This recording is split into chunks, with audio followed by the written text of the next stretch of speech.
Good morning बच्चों। Hindi grammar में आज हम सीखेंगे संज्ञा में जो विकार आते हैं वो 3 प्रकार से आते हैं, ये हमें पता है। एक लिंग के आधार पर आते हैं, एक वचन के आधार पर आते हैं, एक कारक के आधार पर आते हैं। तो आज वचन के आधार पर विकार किस प्रकार से आते हैं, चलिए सीखते हैं। देखिए, नीचे दिए गए चित्रों को देखिए और वाक्यों को पढ़िए। नीचे एक चित्र है, इस चित्र में क्या है, बच्चा फुटबॉल खेल रहा है और यहाँ पर बच्चे हैं, बच्चे फुटबॉल खेल रहे हैं। एक सेंटेंस हमने ये लिखा है और एक सेंटेंस हमने ये लिखा है। दोनों सेंटेंस में क्या अंतर है, यहाँ पर बच्चा है और यहाँ पर बच्चे हैं। काम यहाँ पर फुटबॉल खेलने का हो रहा है, यहाँ पर भी काम फुटबॉल खेलने का हो रहा है। तो यहाँ पर हमने जो संज्ञा इस्तेमाल की है वो एक वचन में इस्तेमाल की है और यहाँ पर हमने जो संज्ञा इस्तेमाल की है वो बहुवचन में इस्तेमाल की है। इसी तरह से नीचे देखिए, यहाँ एक घोड़ा है और घोड़े के लिए बोल रहे हैं हम, घोड़ा दौड़ रहा है। यहाँ बहुत सारे घोड़े हैं तो हम बोल रहे हैं घोड़े दौड़ रहे हैं। तो यहाँ घोड़ा जो है वो एक वचन वाली संज्ञा है और घोड़े जो है वो बहुवचन है। इसके साथ यहाँ पर क्रिया में अंतर आता है थोड़ा सा। यहाँ हम एक वचन के साथ लगाते हैं खेल रहा है और बहुवचन के साथ लगाते हैं खेल रही हैं। इसी तरह से घोड़े के साथ लगाया हमने दौड़ रहा है और बहुत सारे घोड़े हैं तो दौड़ रहे हैं। तो ऊपर दिए गए बच्चा और घोड़ा शब्दों से एक संख्या का बोध हो रहा है और बच्चे और घोड़े शब्दों से अनेक संख्या का बोध हो रहा है। तो वचन क्या हुआ, शब्द के जिस रूप से उसके एक या अधिक होने का बोध होता है उसे वचन कहते हैं। इसी तरह से हमने लिंग की परिभाषा पढ़ी थी कि शब्द के जिस रूप से उसके पुरुष या स्त्री होने का बोध होता है उसे लिंग कहते हैं। लिंग के 2 भेद थे, पुल्लिंग और स्त्रीलिंग। इसी तरह से वचन के भी 2 भेद हैं, काइंड्स ऑफ नंबर। वचन को इंग्लिश में नंबर बोलते हैं। वचन के 2 भेद हैं, एक वचन और बहुवचन।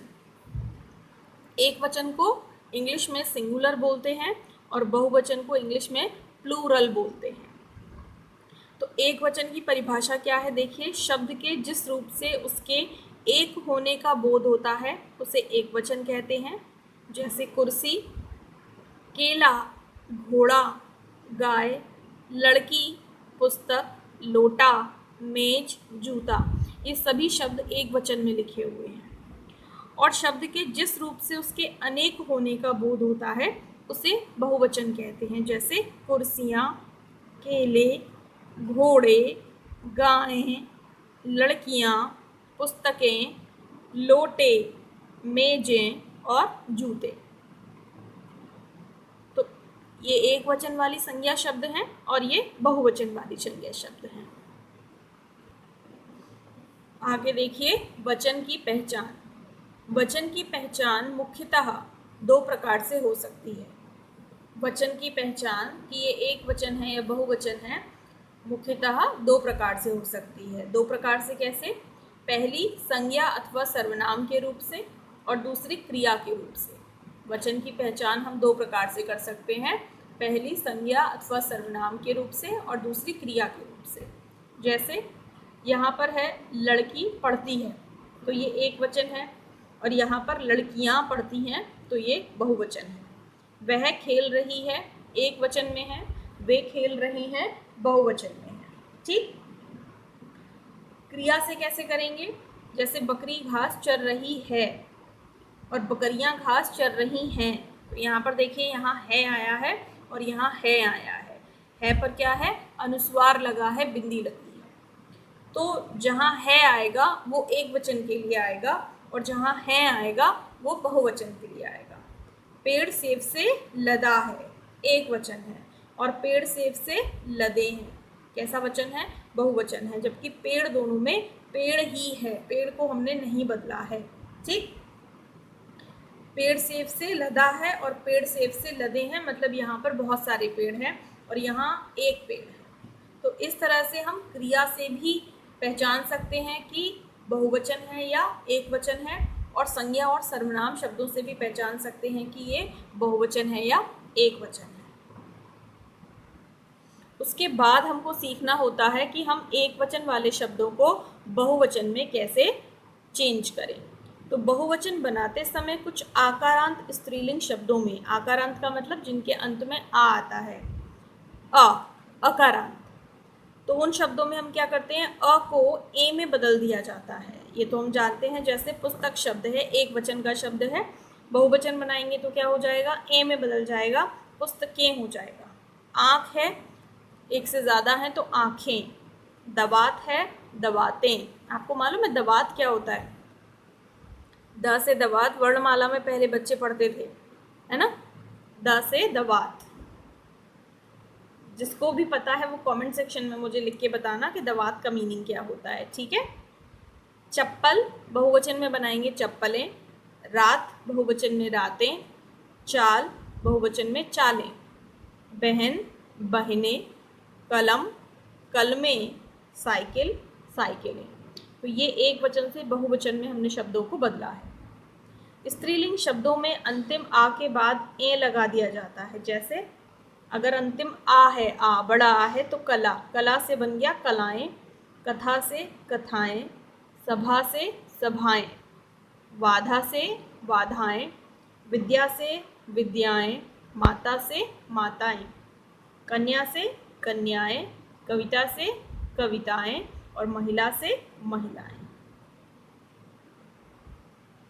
इसके बाद और भी कुछ शब्द हैं। कुछ स्त्रीलिंग शब्दों में बड़ी ई को छोटी ई में बदलकर तथा अंत में या लगाकर बहुवचन बनाया जाता है। इकारांत वाले शब्दों में सीधे या लगा दिया जाता है। जैसे नारी है, इसमें बड़ी ई है तो इसका बहुवचन बनाएंगे तो क्या होगा, बड़ी ई का छोटी ई हो जाएगा और अंत में या लग जाएगा। नारी का नारियां। नदी का नदियाँ। गली का गलियाँ। लड़की लड़कियाँ। रीति रीतियाँ। कृति कृतियाँ। लिपि लिपियाँ। जाति जातियाँ। और नीति नीतियाँ। तो इस तरह से हम बहुत सारे एक वचन वाले शब्दों को बहुवचन शब्दों में बदल सकते हैं। देखिए बच्चों, आगे और भी शब्द हैं। कुछ स्त्रीलिंग शब्दों में छोटा ऊ, बड़ा ऊ और औ के बाद ए लगाकर बहुवचन बनाया जाता है। जैसे बहू है, इसमें बड़ा ऊ है तो इसमें छोटा ऊ बनाएंगे और फिर ए लगा देंगे तो ये हो जाएगा बहुएं। धातु में पहले से छोटा ऊ है तो ये ऐसे ही रहेगा, धातुएं। वस्तु वस्तुएं। गौ गौएं, गौ मीन्स गाय। धेनु धेनुएं। और वधू इसमें बड़ा ऊ है और इसका बहुवचन छोटा ऊ हो जाएगा। इसी तरह से कुछ स्त्रीलिंग शब्दों में या को या में बदलकर बहुवचन बनाया जाता है। जैसे बिटिया एक वचन है और बिटियां बहुत सारी बिटियां यानी कि बेटियां बहुवचन है। गुड़िया एक वचन है और गुड़ियां बहुवचन है। चिड़िया एक वचन है और चिड़ियां बहुवचन है। डिबिया एक वचन है और डिबियां बहुवचन है। चूहिया एक वचन है और चूहियां बहुवचन है। बुढ़िया एक वचन है और बुढ़ियां बहुवचन है। पुल्लिंग शब्दों में आ को ए में बदल दिया जाता है। जैसे पुल्लिंग शब्द है बेटा तो इसका बहुवचन बेटे। बच्चा बच्चे। पंखा पंखे। कुत्ता कुत्ते। लोटा लोटे। केला केले। मोटा मोटे। छोटा छोटे। कौवा कौए। मेला मेले। घोड़ा घोड़े। लड़का लड़के। इस तरह से। अब ये थोड़ा सा इम्पॉर्टेंट है, इसे देखिए कि कुछ शब्दों में गण वृंद जन लोग वर्ग आदि जोड़कर भी बहुवचन बनाया जाता है। जैसे नेता है, इसका अगर हमें बहुवचन बनाना है तो इसमें हमने गण जोड़ दिया तो बहुवचन बन गया नेता गण। छात्र बहुत सारे छात्रों की बात करनी है तो छात्र गण। बहुत सारे अध्यापकों की बात करनी है तो अध्यापक वृंद। प्रजा की बात करनी है तो प्रजा जन। आप का बहुवचन बनाना है तो आप लोग। और मजदूर का बहुवचन बनाना है तो मजदूर वर्ग। तो इन शब्दों को दिमाग में रखिएगा, गण वृंद जन लोग और वर्ग, ये कुछ ऐसे शब्द हैं। इन शब्दों का इस्तेमाल करके हम क्या करते हैं, हम बहुवचन बना सकते हैं। ठीक है, आगे कुछ ज़रूरी बातें हैं, इन्हें भी हम पढ़ते हैं। देखिए, द्रव्यवाचक तथा भाववाचक संज्ञा का प्रयोग सदा एक वचन में किया जाता है। जब हमने संज्ञा पढ़ाया था तब आपको ये बात हमने बताई थी कि बहुवचन हम किसका बनाते हैं, ना तो हम व्यक्तिवाचक संज्ञाओं का बहुवचन बनाते हैं और ना ही हम भाववाचक संज्ञा का बहुवचन बनाते हैं। हम किसका बहुवचन बनाते हैं? हम केवल जातिवाचक संज्ञाओं का ही बहुवचन बनाते हैं, और जातिवाचक संज्ञा में भी जो द्रव्यवाचक संज्ञा होती हैं उनका भी बहुवचन हम नहीं बनाते। जब अपने से बड़े और पूजनीय लोगों को आदर देना हो तो क्रिया को बहुवचन में प्रयोग करते हैं। इसे आदर सूचक बहुवचन भी कहा जाता है। जैसे अपने से बड़े को आदर देना है, जैसे हमने बोला कि पापा जी आ रहे हैं। अब पापा जी तो एक ही हैं, सिंगुलर हैं, एक वचन में हैं, लेकिन उसके बावजूद भी हमने उनके लिए हैं शब्द का प्रयोग किया। ये हैं शब्द ये दिखाता है कि हम उनको आदर देना चाह रहे हैं, इसलिए हमने उनके साथ हैं लगाया। कुछ पुल्लिंग शब्दों को बहुवचन में नहीं बदला जा सकता है, जैसे पिता। अब बहुवचन नहीं बना सकते क्योंकि सभी के एक ही पिता होते हैं। दादा, सूर्य, चंद्रमा, एशिया, यूरोप, शिव, ब्रह्मा आदि ये ऐसे शब्द हैं जो एक ही हैं, ठीक, तो आप इनका बहुवचन नहीं बना सकते हैं। कुछ शब्दों का प्रयोग एक वचन और बहुवचन में समान रूप से किया जाता है, जैसे पक्षी। पक्षी का बहुवचन एक वचन दोनों एक जैसे हैं। बालक का बहुवचन एक वचन दोनों एक जैसे हैं।